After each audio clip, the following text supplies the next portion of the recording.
Halo semuanya, ini merupakan laporan praktikum sel tumbuhan. Nama Cecilia Valen Claudia, NIM 2502084, dosen pengampu Sarmiati MPD PhD, dengan program studi agroteknologi di Institut Teknologi Perkebunan Perlawan Indonesia. Sel tumbuhan merupakan unit struktural dan fungsional terkecil yang membentuk seluruh bagian tubuh tumbuhan. Setiap sel memiliki peranan penting dalam menjalankan berbagai proses kehidupan seperti fotosintesis, respirasi, pertumbuhan, dan pembelahan sel. Berbeda dengan sel hewan, sel tumbuhan memiliki dinding sel yang tersusun atas selulosa serta organel khusus seperti kloroplas yang berfungsi untuk melakukan fotosintesis. Selain itu, vakuola besar pada sel tumbuhan berfungsi untuk menyimpan air, ion, serta zat sisa metabolisme yang membantu menjaga tekanan turgor agar sel tetap kaku. Keberadaan dinding sel juga memberikan bentuk yang tetap dan perlindungan terhadap tekanan osmotik yang tinggi. Struktur-struktur tersebut menjadikan sel tumbuhan memiliki karakteristik unik yang berperan penting dalam mempertahankan kehidupan tumbuhan di berbagai kondisi lingkungan. Selanjutnya ada tujuan praktikum. Mahasiswa dapat mengamati struktur sel tumbuhan seperti dinding sel, sitoplasma, inti, plastida, vakuola menggunakan mikroskop. Yang kedua, mahasiswa dapat memahami fungsi organel sel dalam mendukung kehidupan tanaman. Selanjutnya ada alat dan bahan. Yang pertama ada mikroskop cahaya. Ini digunakan untuk mengamati preparat sel tumbuhan. Yang kedua, ada kaca objek, digunakan sebagai tempat peletakan sampel. Yang ketiga, kaca penutup, untuk menutupi sampel agar tipis dan rata. Yang keempat, ada pipet tetes, digunakan untuk mengambil larutan atau pewarna. Yang kelima, pinset digunakan untuk mengambil bagian jaringan tumbuhan. Yang keenam, silet digunakan untuk membuat irisan tipis sampel. Selanjutnya ada air suling sebagai medium preparat segar, tisu untuk membersihkan kaca objek, pensil dan buku gambar untuk menggambar hasil pengamatan. Selanjutnya ada daun Rheodiscaler dan bawang merah atau allium cepa sebagai sampel jaringan sel. Selanjutnya ada kertas lebar, memberi tanda pada kaca objek. Dan yang terakhir ada pewarna inti sel. Selanjutnya ada cara kerja preparat sel epidermis bawang merah. Yang pertama, ambil kulit tipis epidermis dari lapisan dalam umbi bawang merah menggunakan pinset. Yang kedua, letakkan epidermis pada kaca objek dan tetesi dengan 1 tetes air suling. Yang ketiga, tutup dengan kaca penutup secara perlahan agar tidak ada gelembung udara. Yang keempat, amati di bawah mikroskop mulai dari perbesaran rendah lalu perbesaran lebih tinggi. Selanjutnya ada cara kerja pewarna inti sel nukleus dengan lugos iodin pada daun Rheodiscaler. Yang pertama, ambil irisan tipis epidermis daun Rheodiscaler. Yang kedua, letakkan di kaca objek, tetesi 1-2 tetes larutan lugos iodin.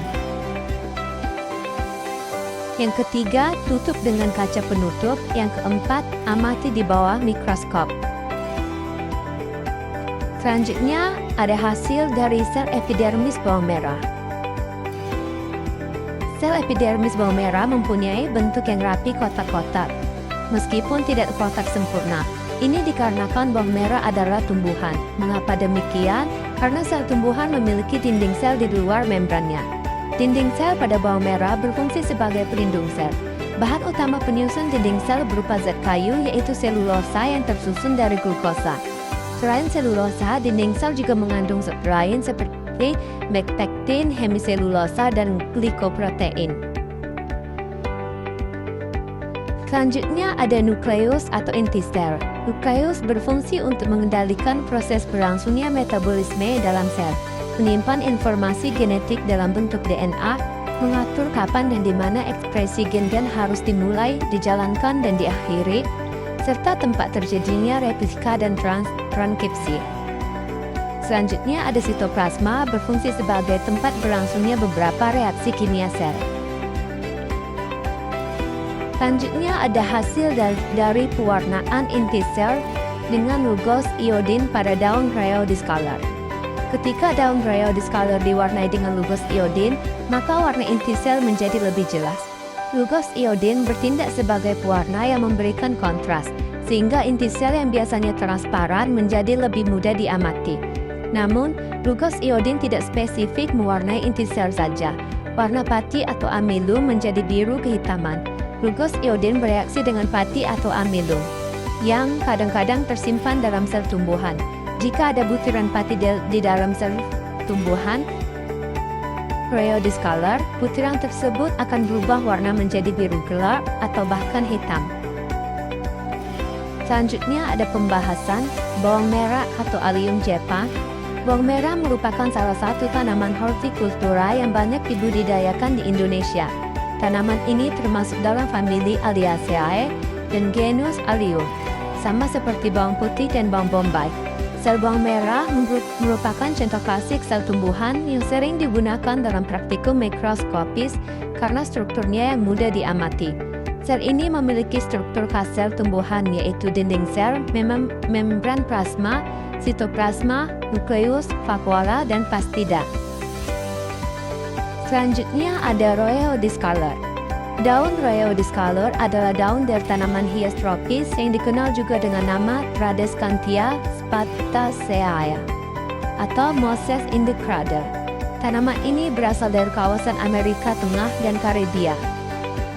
Ciri khas utamanya adalah bentuk daun yang panjang, runcing, dan berwarna unik. Bagian atas daun berwarna hijau tua, sedangkan bagian bawahnya berwarna ungu keunguan. Tanaman ini sering digunakan sebagai tanaman penutup tanah atau tanaman hias karena tampilan daunnya yang menarik. Selanjutnya ada rangkuman. Praktikum pengamatan sel bawang merah dan rheodiscolor bertujuan untuk 1. Mengamati struktur sel tumbuhan seperti dinding sel, membran sel sitoplasma, nukleus, dan vakuola. 2.